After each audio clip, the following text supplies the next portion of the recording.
आज अंतर्राष्ट्रीय चीता दिवस है। हर साल ये दिन दुनिया के सबसे तेज दौड़ने वाले इस जीव के प्रति जागरूकता फैलाने और इसके संरक्षण के प्रयासों को प्रोत्साहन देने के उद्देश्य से मनाया जाता है।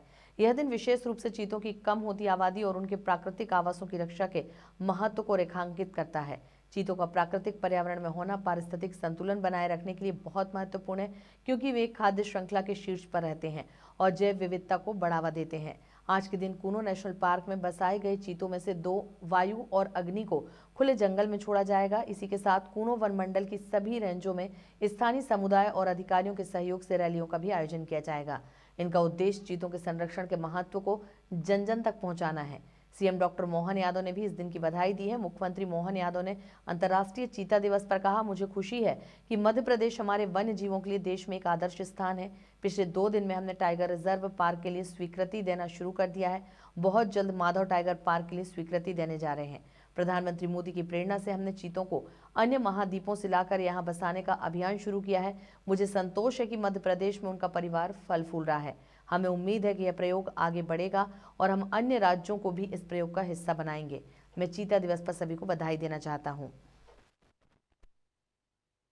देश में हमारी वन्य जीवों के लिए एक आदर्श स्थान है। यही कारण है कि आज मध्य प्रदेश में अगर टाइगर स्टेट बना है, पूरे देश में तो क्या दुनिया के कोई भी राष्ट्र में इतने ज्यादा टाइगर नहीं जितने भारत में है, और भारत के सभी राज्यों में जितने टाइगर नहीं उससे हमारे अपने मध्य प्रदेश का रिकॉर्ड सबसे ज्यादा वाला है। उसी प्रकार से हमने बीते 2 दिन में ही टाइगर रिजर्व पार्क के लिए भी हमने मंजूरियां देना प्रारंभ की। 8वें नंबर पर हमने रातापानी को दिया। बहुत जल्दी माधव टाइगर पार्क को भी हम मंजूरी देने वाले हैं।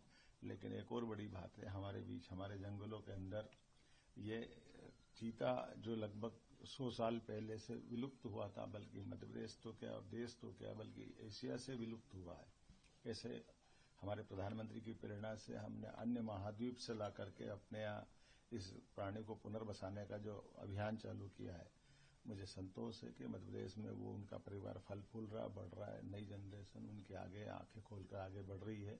ऐसे में 2 चीते भी आज हमारे द्वारा खुले बाड़े में छोड़े जाएंगे और उम्मीद करेंगे कि ये जो प्रयोग हुआ, ये प्रयोग आगे जाकर के बाकी राज्यों को भी हम अपना इसमें भागीदार बनाए। मेरी अपनी ओर से चीतों को आजाद करते हुए चीता दिवस की भी सबको बधाई देना चाहूंगा। उम्मीद करते हैं वन्य प्राणी से हमारा आत्मीय स्नेह भी बना रहे, और ये इस मध्य प्रदेश की धरोहर है, देश की धरोहर है। इसको हमको संभाल के रखना। और इस पर्व के अवसर पर मैं अपने आनंद के क्षणों के साथ प्रधानमंत्री जी को बधाई देना चाहूंगा, जिनके माध्यम से ये चीता